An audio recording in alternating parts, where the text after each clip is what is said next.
The routine search the detention cell hummed with the low vibration of alien technology as Maya Chen sat cross-legged on the polished metal bench. Her weathered canvas backpack rested beside her, seemingly innocent among the stark white walls of the Kethron holding facility. The young woman appeared calm, almost meditative, as she watched three towering alien figures through the energy barrier that separated her from freedom. Commander Zalto stood nearly 8 feet tall, his reptilian features marked by years of military service across the outer colonies. His scaled hide bore the distinctive blue-green coloration of the Kethron warrior caste, and his forearms moved with practiced precision as he reviewed the data tablet containing Maya's capture report.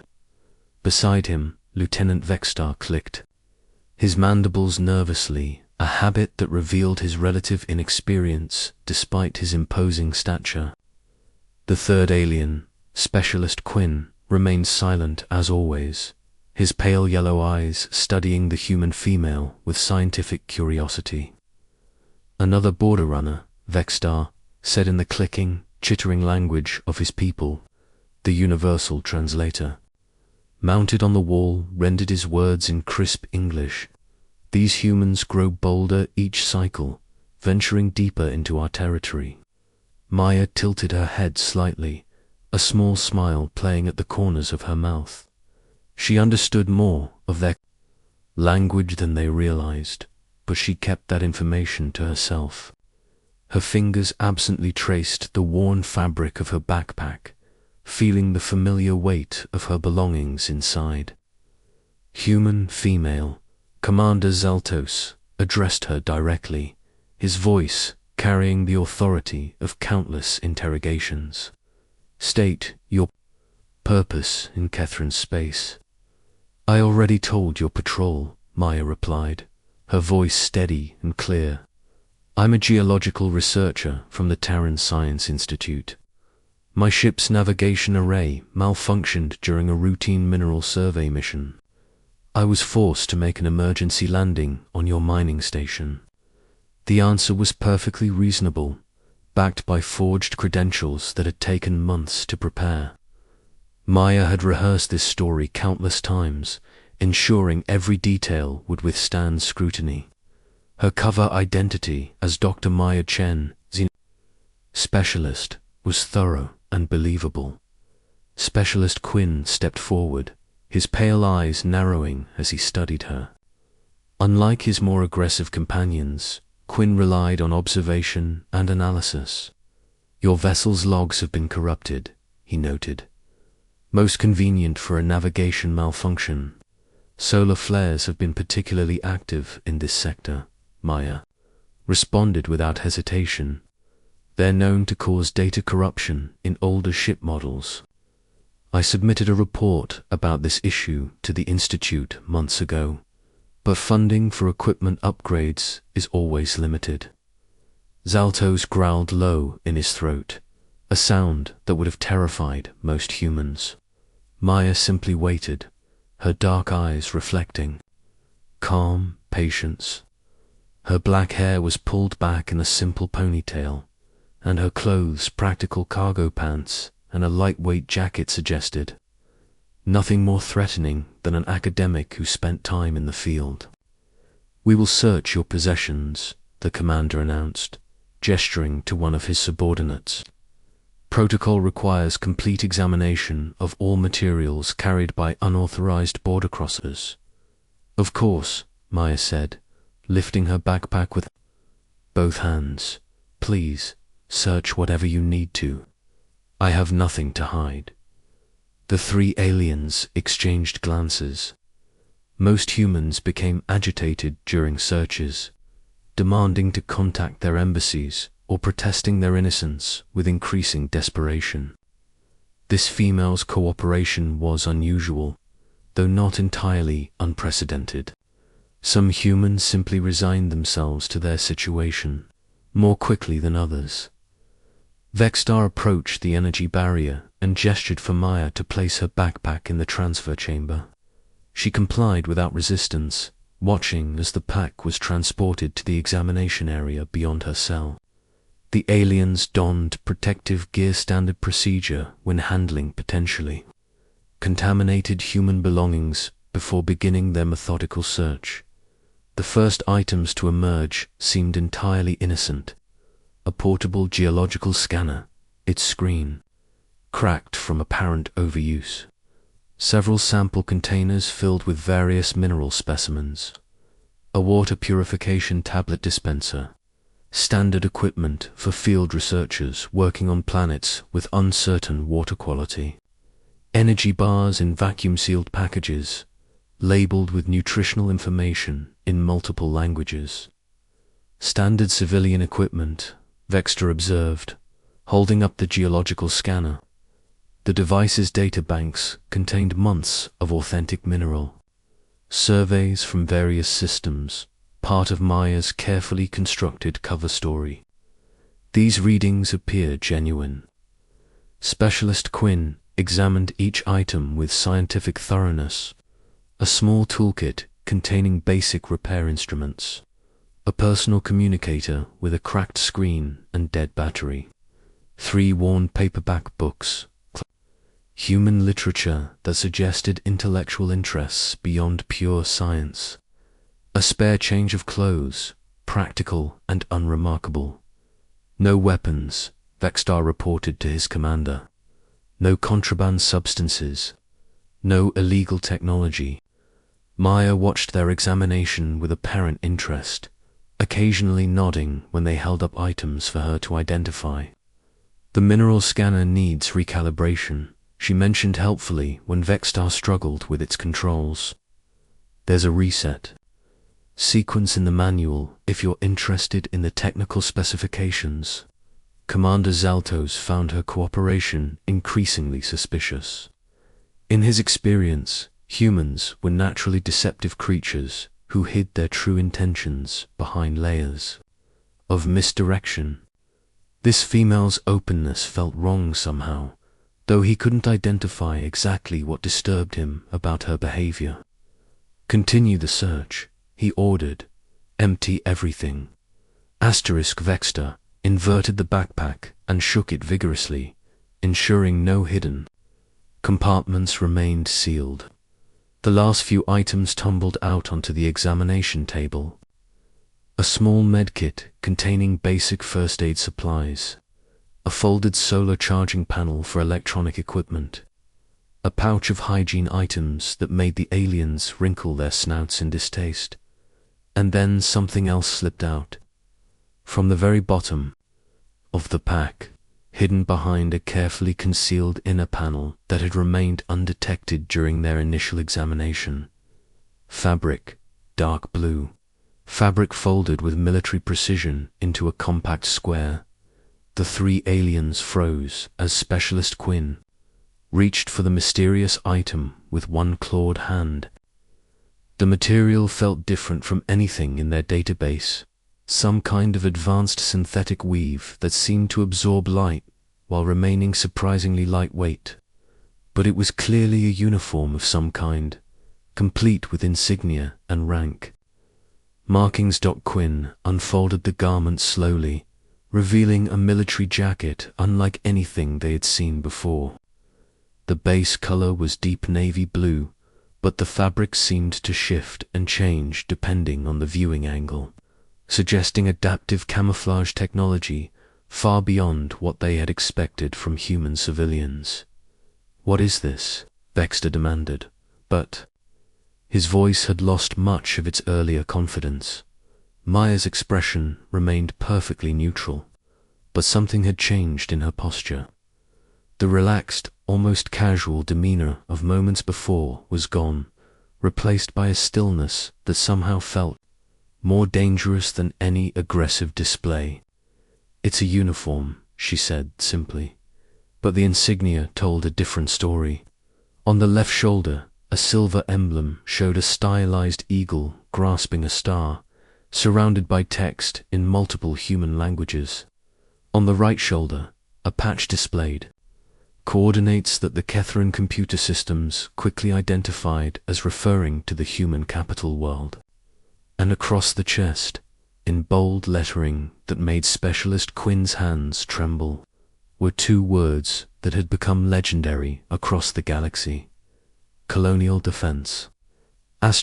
Commander Zaltos felt his blood turn cold. Every military officer in known space had heard stories about the human Colonial Defense Force. They were the ones who had ended the Proxima conflict in 72 hours.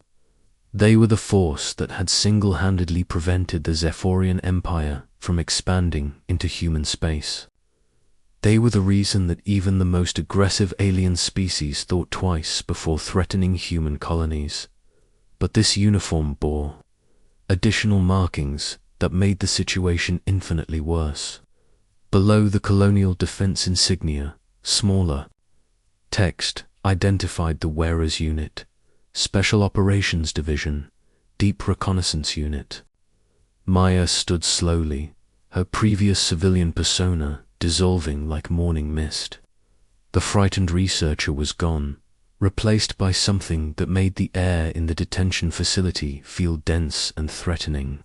Her dark eyes, which had seemed so harmless before, now carried the weight of someone who had seen combat across multiple star systems. "Serial number 2847, she said quietly, her voice carrying a new edge that cut through the aliens' growing panic. "Captain Maya Chen, assigned to Deep Reconnaissance Operations in the Kepler sector." The implications crashed over the three Kethrans like a physical blow. If a Colonial Defense operative was conducting reconnaissance in their space, it meant the human military was planning something significant. And if they were planning something that required the services of their most elite soldiers, the consequences for the Kethron Empire could be catastrophic. Specialist Quinn's pale eyes widened as he processed the information. "The mineral surveys," he whispered. "They weren't geological research?" Maya smiled, and for the first time since her capture, the expression carried genuine warmth. It was the smile of a predator who had successfully completed her hunt. "Oh, but they were," she said softly. "I really am an expert in xenogeology. It's amazing how much you can learn about a military installations, defensive capabilities, when you understand the geological composition of its foundation." The three aliens looked at each other in growing horror as they realized the scope of what had been happening under their very noses. For months, they had allowed a human military operative to move freely through their territory, gathering intelligence that could be used to plan devastating attacks against their own people. And if she was here, in their custody, it could only mean one thing. The real mission was about to begin. The truth unveiled the silence in the detention facility, stretched like a taut wire ready to snap. Commander Zaltos stared at the uniform, spread across the examination table, its insignia seeming to mock everything he thought he knew about human civilian operations. The fabric itself appeared to pulse with subtle energy, suggesting technology far more advanced than anything in the Kethran arsenal. Maya stood perfectly still, her transformation from innocent researcher to military operative now complete. The woman who had seemed so harmless just minutes before now radiated the quiet confidence of someone who had spent years operating behind enemy lines. Her dark eyes moved between the three aliens, cataloguing their reactions with professional interest. "Impossible," Vextar stammered, his mandibles clicking rapidly in agitation. "Our sensors detected no military vessels in this sector. No human warships have crossed our borders for cycles." "Your sensors are quite good," Maya acknowledged with a slight nod. "But they're designed to detect traditional military threats. Ships broadcasting identification signals, following standard patrol routes, carrying conventional weapons. They're not calibrated to identify a single civilian research vessel carrying one person with very specific training." Specialist Quinn approached the energy barrier, his scientific mind racing to process the implications. "How long?" he asked quietly. "How long have you been operating in our territory?" Maya considered the question, tilting her head as if calculating. "Time zones across multiple star systems. Today marks exactly 7 months and 12 days since I first entered Kethran space," she said.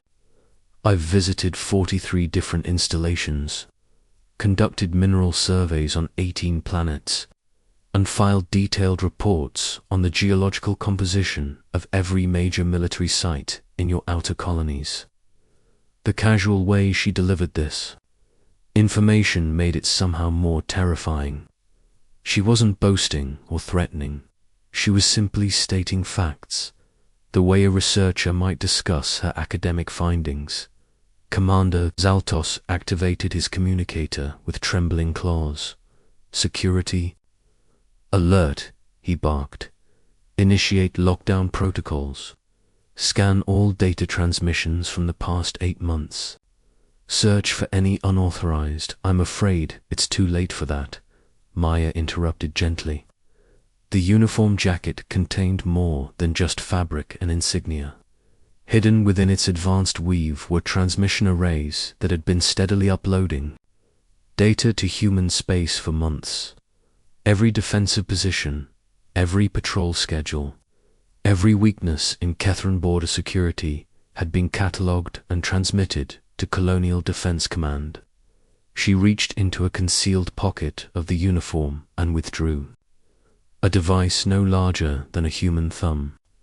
Its surface displayed scrolling text in the angular script of human military code.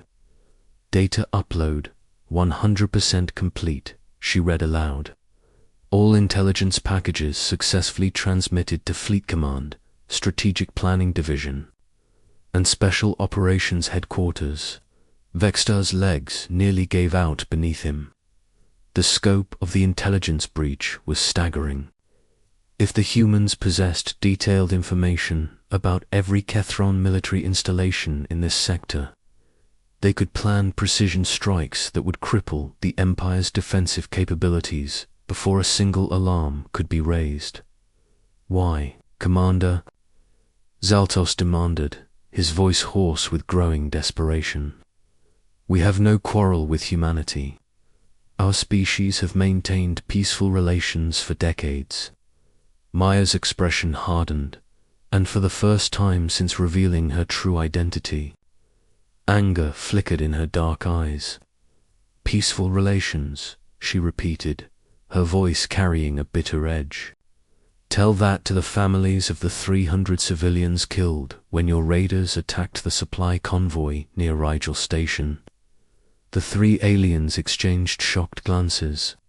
The Rigel incident had been classified at the highest levels of Kethran.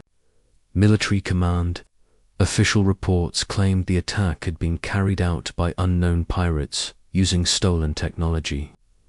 "We had nothing to do with Vextar," began. "Kethran plasma signatures," Maya cut him off sharply. "Kethran targeting systems. Kethran tactical formations. The attack patterns were identical to those used in your military training simulations." She stepped closer to the energy barrier, her presence somehow making the barrier itself seem inadequate. "Did you really think we wouldn't investigate? Did you believe we would simply accept your government's denials and move on?" "Specialist." Quinn's scientific mind processed the information with horrifying clarity. The human intelligence networks were far more sophisticated than the Kethran Empire had imagined. Not only had they identified the true perpetrators of the Rigel attack, but they had also developed detailed response plans that included deep reconnaissance operations and strategic intelligence gathering. Asterisk, the supply convoys, Quinn said slowly. They weren't random targets, they were test cases. Your military was evaluating our response capabilities. Maya nodded approvingly. Very good. The attacks served multiple purposes. They provided your commanders with tactical data about human defensive systems, while simultaneously giving them plausible deniability. Pirates and raiders could be blamed, avoiding any direct confrontation with colonial defense forces. Commander Zeltos felt the foundations of his worldview crumbling. The Kethron military had considered themselves masters of strategic planning, but the humans had apparently anticipated their moves months in advance. "What do you want?" he asked, his voice barely above a whisper. "What I want is irrelevant," Maya replied. "What matters is what my government has decided to do about your attacks on our civilians." The small device in her hand beeped softly, displaying new information in glowing text. "Fleet movements initiated. Task Force Retribution has departed. From Sol System. Estimated arrival in this sector, 72 hours. The name struck terror into every alien military officer who had studied human naval capabilities. Task Force Retribution wasn't just a fleet, it was the Colonial Defense Force's primary rapid response unit, equipped with the most advanced weaponry humanity had ever developed. When Task Force Retribution arrived at a system, it typically meant the complete neutralization of all hostile forces within 48 hours. "Please," Vextar pleaded, his earlier arrogance completely gone. "We can negotiate. Our governments can reach an understanding." Maya's smile returned, but now it carried a predatory warmth that made the aliens step backward involuntarily. "Oh, but we are negotiating," she said softly. "That's exactly what this is. You see, I wasn't captured by accident. I allowed your patrol to find me because it was time for the next phase of my mission." The revelation hit them like a physical blow. Every aspect of her capture, from the convenient navigation failure to her cooperative behavior during questioning, had been carefully planned. She had wanted to be brought to this facility, wanted to be interrogated, wanted them to discover her true identity. The uniform specialist, Quinn realized. "You wanted us to find it." "Among other things," Maya confirmed. She gestured toward her backpack, which still lay open on the examination table. "The mineral scanner contains detailed maps of your defensive installations. The communicator has been recording every conversation in this facility for the past 6 hours. Even the sample containers have been collecting atmospheric data that will help our tactical planners." Commander Zeltos activated every security protocol he could think of, but Maya's calm expression suggested it was far too late. Whatever damage she had intended to inflict had already been accomplished. However, she continued, her voice taking on a more diplomatic tone, "My mission parameters include provisions for negotiated settlement. The Colonial Defense Force prefers to avoid unnecessary casualties when possible." A glimmer of hope appeared in the alien's eyes.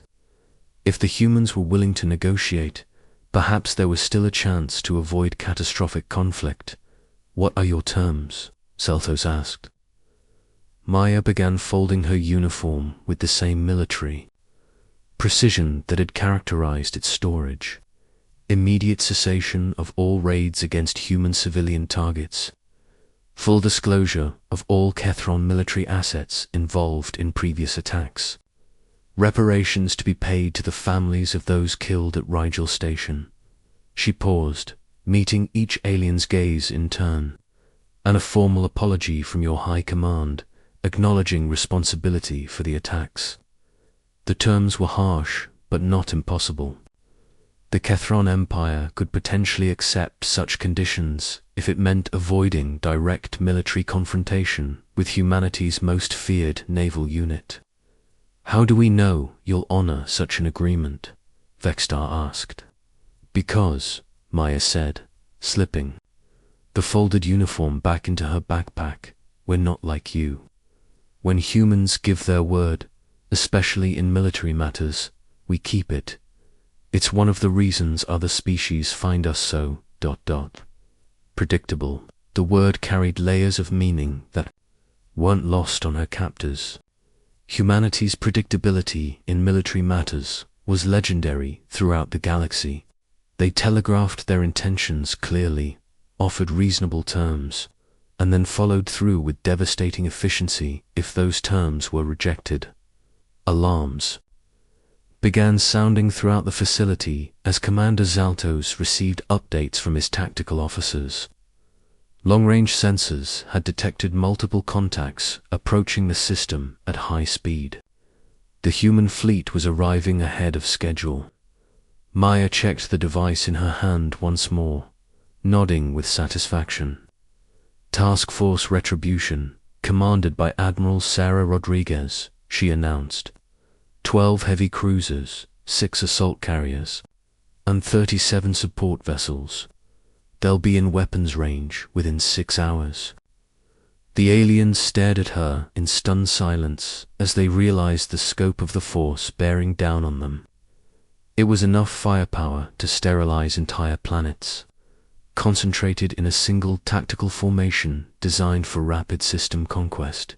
You have approximately 5 hours to contact your superiors and convey our terms, Maya said, settling back onto the metal bench as if preparing for a comfortable wait.